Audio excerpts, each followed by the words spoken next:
Hi everyone, welcome back to the channel. In today's video, we will be dividing deep into one of the most important and frequently asked NEET topics, which is enzyme. We will cover all the major NCERT points and rate level relevant fact. So basically, this is the first part, and the other in other part we will be covering all the rest topics in detail. Basically, this is an introduction video in which I made the slides with key points, and after being go through with it, you will be very much familiar and cleared with this concept. Okay, so let's see. Firstly, what are enzymes? Enzymes are also called as biological catalyst, और by just hearing catalyst हम जानते हैं कि catalyst क्या होता है. It is something which catalyze. So same thing enzymes do, they catalyze the reaction. And firstly thing we have to notice that biological catalyst और enzymes are made up of protein. Mostly ये protein के ही होते हैं with an exception which is ribozyme. जो ribozyme होते हैं वो RNA के बने होते हैं. इनका काम क्या है, as I told, they speed of the biological reaction without being consumed.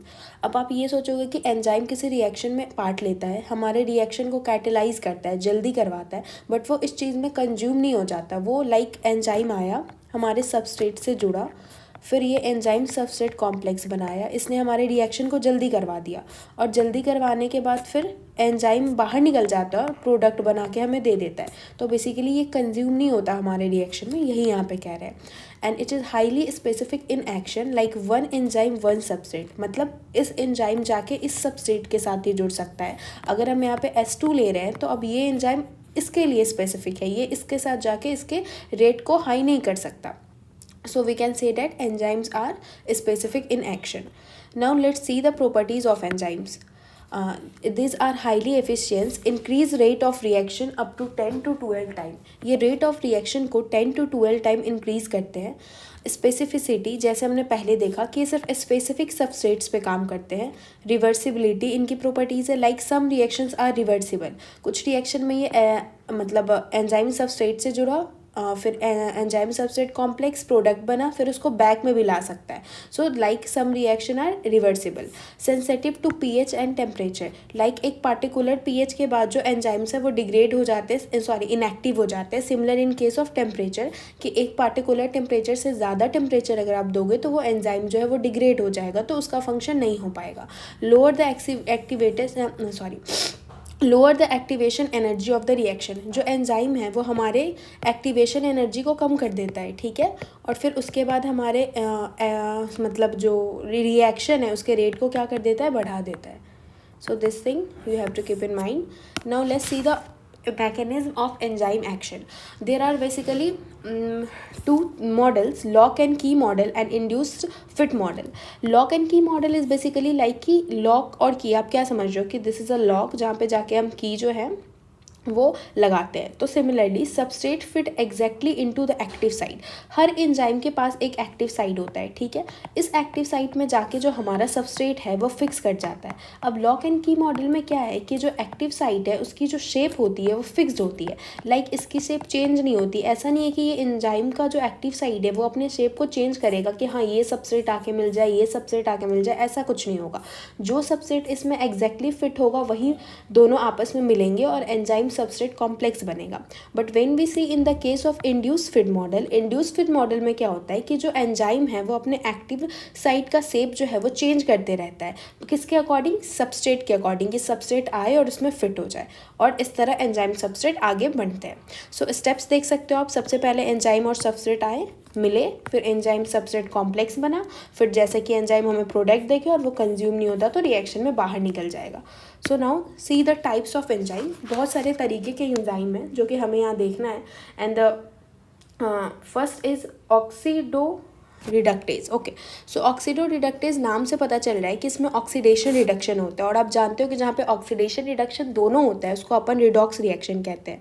So oxido reductase में क्या होता है, enzyme that catalyse the transfer of electron और hydrogen between molecules. Basically oxidation और रिडक्शन करवाता है. तो इसका एग्जांपल है अल्कोहल डीहाइड्रोजिनेज. अब ट्रांसफरेज नाम से पता चल रहा है जिसमें ट्रांसफ़र ग्रुप का लाइक ट्रांसफ़र करते हैं हम लोग क्या फंक्शनल ग्रुप का. So basically this is called as transferase. You can say enzyme that catalyses the transfer of a functional group from one molecule to another. Example here is transaminase. अब हम देखते हैं हाइड्रोलेज. हाइड्रोलेज नाम से आपको पता चल रहा है hydro means water and hydrolysis मतलब ब्रेक डाउन करवा रहा है किसके मदद से वाटर के मदद से. So simply catalyse the break down of molecules using water. The example here is lipase. Now we will see the lyase. Lyase क्या करता है enzymes that catalyse the addition और removal of group from double bond और ring structure. ये क्या करता है remove करता है और ऐड करता है ग्रुप को और ये एल्डोलेज इसका एग्जाम्पल है. ठीक है आगे देखते हैं आइसोमेरेज. आइसोमेरेज आप आइसोमर से जानते हो तो ये क्या करता है enzymes that rearrange the atom within a molecule to form isomers. Basically ये आइसोमर्स बनाता है तो आप यहाँ पे नाम देख सकते हो phosphoglucose isomerase. Now the last is ligase. Ligase क्या करता है एटीपी के मदद से मॉलिक्यूल्स को क्या करता है ऐड करता है. मतलब इसमें एनर्जी चाहिए होती है तो एग्जाम्पल इज डीएनए लाइगेज. आपने डीएनए लाइगेज पढ़ा होगा फ्रेगमेंट को ऐड करने में. So this is DNA ligase. Now we will see the factor affecting enzyme activity. Enzyme की एक्टिविटी को कौन कौन से फैक्टर जो अफेक्ट करते हैं लाइक टेम्परेचर. जो एंजाइम्स के लिए ऑप्टिमम टेम्परेचर है वो 37 डिग्री सेल्सियस है. अगर आप इससे ज़्यादा टेम्परेचर दोगे ह्यूमन एंजाइम्स के लिए तो एंजाइम हमारा डिग्रेड हो जाएगा. Simple for pH. पीएच अलग अलग जगह अलग चाहिए. जैसे हमारे स्टमक में देखो तो एसिडिक पीएच के लिए पेप्सिन एंजाइम जो है उसको एसिडिक पीएच चाहिए. सिमिलरली हमारे माउथ में सेलेवरी एमेलाइज होता है जो कि स्टार्च को माल्टोज में कन्वर्ट करता है तो वहाँ पे उसको 6.8 पीएच चाहिए जो कि एक बेसिक पीएच है. तो हमारे बॉडी के अलग अलग सिस्टम में अलग अलग फंक्शन के लिए अलग अलग एंजाइम्स को डिफरेंट पीएच चाहिए होता है. ये इसका ये मतलब है. Substrate concentration. Substrate concentration affect rate until saturation. Substrate concentration में क्या होता है कि एक पार्टिकुलर टाइम तक आप जैसे जैसे सबस्ट्रेट डालते रहोगे अगर हम ग्राफ देखें तो हमारा जो रेट एंजाइम का है रेट ऑफ रिएक्शन वो बढ़ेगा बट एक टाइम पे आके वो सेचुरेट हो जाता है. So this it is saying like inhibitor. Competitive inhibitor और नॉन कॉम्पिटिटिव इनहिबिटर दो तरह के इनहिबिटर होते हैं. कॉम्पिटिटिव इनहिबिटर वैसे होते हैं जो जाके कम्पिटिट करते हैं सबस्ट्रेट के साथ मतलब वो जाके एंजाइम्स के एक्टिव साइट पे बाइंड कर लेते हैं. अब एंजाइम्स के एक्टिव साइट पे जाके इनहिबिटर बाइंड कर लिया तो सबस्ट्रेट वहाँ पे बाइंड नहीं कर पाएगा. So basically this are competing with substrate. Non competitive क्या होता है कि ये एक्टिव साइट पे नहीं जाते हैं एंजाइम के. ये एक्टिव साइट के अलावा कहीं और जाके बाइंड कर लेते हैं. इनको हम एलोस्टेरिक साइट कहते हैं. Okay now let's C coenzymes cofactor and prosthetic group.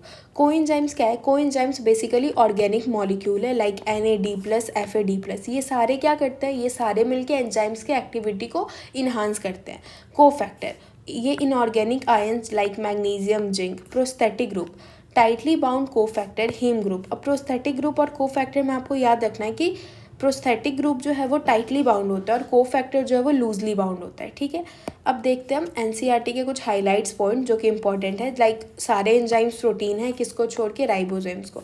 जितने भी एंजाइम है वो उनके पास एक एक्टिव साइट है which shows it specificity. Now जो हमने सब कुछ पढ़ा उसको एक क्विक रिकैप कर लेते हैं कि एंजाइम जो है वो प्रोटीन कैटलिस्ट है हाईली स्पेसिफिक एंड एफिशिएंट है लोअर करता है एक्टिवेशन एनर्जी को और फिर हमारे रेट ऑफ रिएक्शन को क्या करता है इंक्रीज करता है. इसका एक्टिविटी टेम्परेचर पे पीएच पे सबस्ट्रेट कंसनट्रेशन पे डिपेंड करता है. और नीट में जो बेसिकली पूछे जाते हैं टाइप्स ऑफ एंजाइम जो हमने अभी देखा मैकेनिज्म इनहिबिटर और cofactor. Okay so thank you. अगर आपको अच्छा लगा हो तो लाइक शेयर सब्सक्राइब करना और बाकी के जो लाइक टॉपिक्स बच गए हैं उनको हम नेक्स्ट वीडियो में देखेंगे.